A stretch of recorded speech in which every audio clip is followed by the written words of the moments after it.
அன்பான சகோதர சகோதரிகளே, கடந்த சில நாட்களாக, கடந்த சில வாரங்களாக உங்கள் மனம் ஏன் இவ்வளவு பாரமாக இருக்கிறது என்பதை கர்த்தர் பார்த்து கொண்டுதான் இருக்கிறார். என் கவலைகளை யாரிடம் சொல்வேன்? என்னை சுற்றி இத்தனை உறவுகள் இருந்தும் என் தனிமையை யாராவது உணர்கிறார்களா? என் கண்ணீருக்கு பதில் கிடைக்குமா? என் வாழ்க்கை இப்படியே முடிந்து விடுமா என்று நீங்கள் ஏங்கிய ஒவ்வொரு பெருமூச்சையும் அவர் கேட்டார். அன்பானவர்களே, நீங்கள் உங்கள் அறையை பூட்டிக்கொண்டு எவருக்கும் தெரியாமல் தலையணையில் முகம் புதைத்து அழுதபோது, இனி என்னால் முடியாது என்று சோர்ந்து போய் நடந்தபோது, அவர் உங்கள் பின்னால் உங்கள் நிழலாக வந்து உங்களை தாங்கிக் கொண்டார். இந்த வீடியோவின் ஒவ்வொரு வார்த்தையும் உங்களுக்காகவே. இந்த செய்தியை முழுமையாக கேட்டு முடிக்கும் போது ஒரு தெய்வீக நிம்மதி உங்கள் இதயத்தில் இறங்குவதை நீங்கள் உணர்வீர்கள்.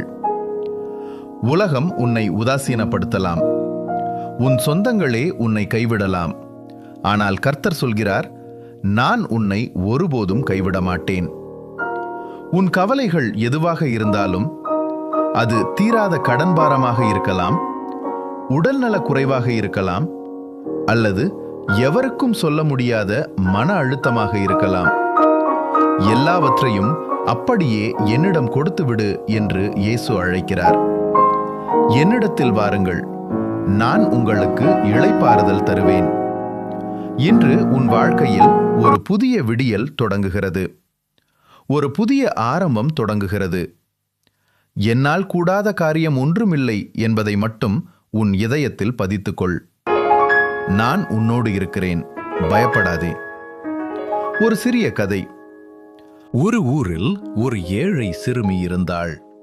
அவளுக்கு அப்பா அம்மா இல்லை. ஒருவேளை உணவுக்காக தெருவோரம் அலைந்து கொண்டிருந்தாள். ஒரு நாள் பசியால் வாடி தெருவோர சுவரில் அமர்ந்து அழுது கொண்டிருந்தாள். அப்போது ஒரு முதியவர் அவளிடம் வந்தார். அவருடைய கையில் ஒரு சிறிய காகித பை இருந்தது. அதை அவளிடம் கொடுத்து, மகளே, அழாதே, நீயும் உன் வீடும் ஆசீர்வதிக்கப்படும் என்று சொல்லிவிட்டு சென்றார். அவள் வீட்டிற்கு சென்று அதை திறந்து பார்த்தபோது அதில் ஒரு ஊசி மற்றும் நூல் இருந்தது.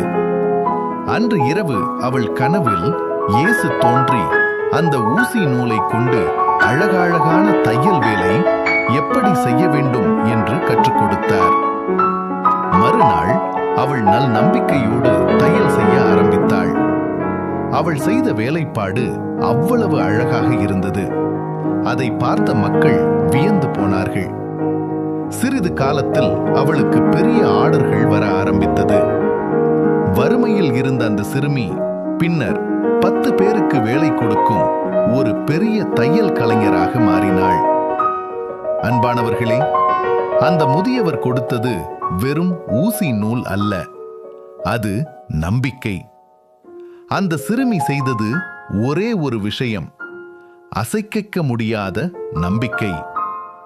இன்று உங்கள் வாழ்க்கையிலும் வறுமை, கவலை, தோல்வி என்ற வறட்சி இருக்கலாம். ஆனால் இயேசுவின் வார்த்தை என்ற அந்த சிறிய விதையை உங்கள் இதயத்தில் விதையுங்கள். சூழ்நிலையை பார்க்காதீர்கள், அவருடைய வார்த்தையை மட்டும் நம்புங்கள். அவர் உங்கள் வறட்சியை பெரும் ஆசீர்வாதமாக மாற்றுவார்.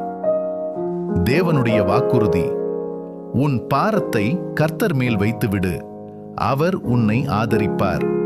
சங்கீதம் 55:22. ஜெபம். இப்போது நாம் அனைவரும் ஒரு ஜெபம் செய்வோம். அன்புள்ள இயேசுவே, இந்த வீடியோவை பார்த்து கொண்டிருக்கும் அன்புள்ள இயேசுவே, இந்த வீடியோவை பார்த்து கொண்டிருக்கும் உம்முடைய பிள்ளைகளை உம்மிடம் ஒப்படைக்கிறேன். அவர்களின் இதயத்தில் இருக்கும் ஒவ்வொரு பாரத்தையும் நீர் அறிவீர். அவர்களின் தடைகள் அனைத்தும் இப்போதே உடையட்டும். கடன் பாரங்கள் நீங்கட்டும். நோய்கள் குணமாகட்டும். இழந்த அமைதி திரும்பட்டும். இன்றிலிருந்து அவர்களின் வாழ்க்கையில் ஒரு புதிய அதிசயம் தொடங்கட்டும். வல்லமையுள்ள இயேசுவின் நாமத்தில் ஜெபிக்கிறேன். ஆமேன். உங்கள் இதயத்தில் நன்றி இருந்தால் கமெண்டில் ஸ்தோத்திரம் என்று எழுதுங்கள். இந்த செய்தியை கவலையில் இருக்கும் உங்கள் நண்பர்களுக்கும் பகிருங்கள். இயேசு உங்களை ஆர்வதிப்பார்.